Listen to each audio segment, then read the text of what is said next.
Welcome to the Rochester, New Hampshire History Podcast, a monthly show that will shine a light on a piece of history that has been all but forgotten. This is the 9th installment of the Then and Now series, a continuing look at Rochester's passage through time. This is the Grange Block and was built in 1887 with a meeting hall on the third floor.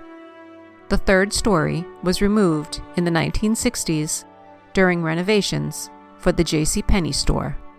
The building is currently occupied by the Revolution Tap Room and Grill.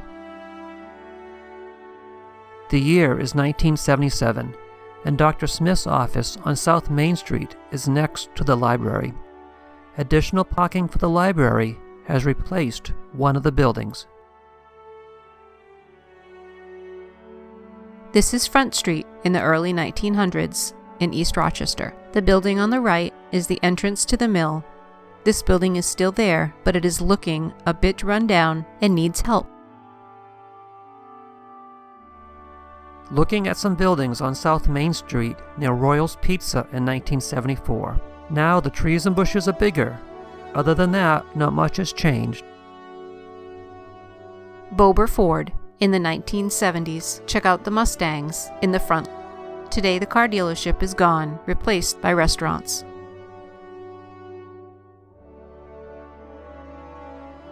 This building on the corner of North Main and Bridge Streets housed many businesses. Some of the businesses included a shoe repair, barber shops, restaurants, a flower shop, and a radio repair shop.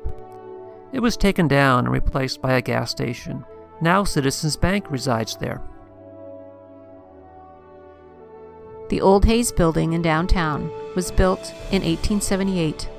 Captain Albert Hayes built the four-story building on the corner of Congress and North Main Street. The Hayes Opera House occupied the third and fourth floors. It was Rochester's first public hall with a real stage and scenery. The Opera House closed in the 1910s. Even though it was no longer an opera house, the old brick building is still standing today and is still in use. This is the 1960s, and a sidewalk clock on South Main Street is advertising the Rochester Trust Company.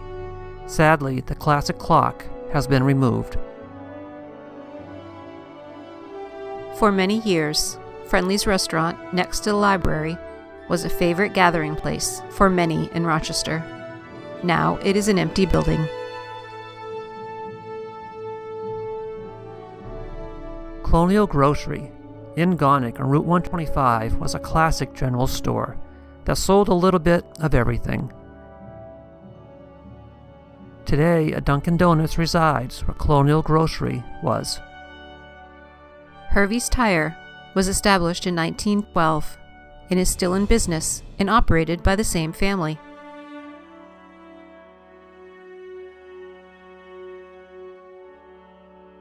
This is an undated photo of the Foss and Kame Insurance Building on Hanson Street.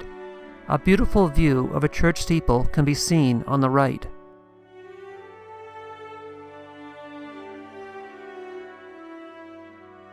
The British War Relief Society was a U.S.-based organization that supplied non-military aid to Great Britain during the early years of the Second World War. In this picture, the British War Relief Society is next to Parson, Maine, offering donuts for donations.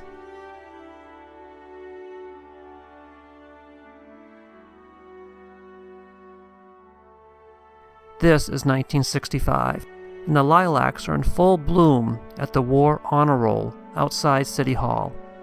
Today, the Honor Roll is still in the same location and has been repaired several times through the years.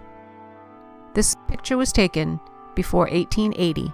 Walter Stanley Flour, Grain, and Groceries is in the brick building. This building is now occupied by lawyers Hanlon and Zubkis. This is downtown Rochester, showing Harvey's Bakery and Ayers & Jenkins store.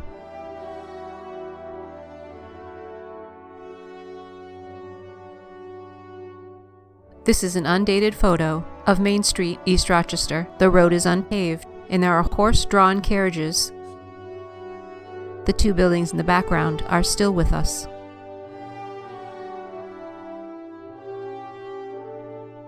This ends the podcast. If you have any questions or comments, please email bobgriffinpodcast@gmail.com and come back next month for another episode of Rochester, New Hampshire History.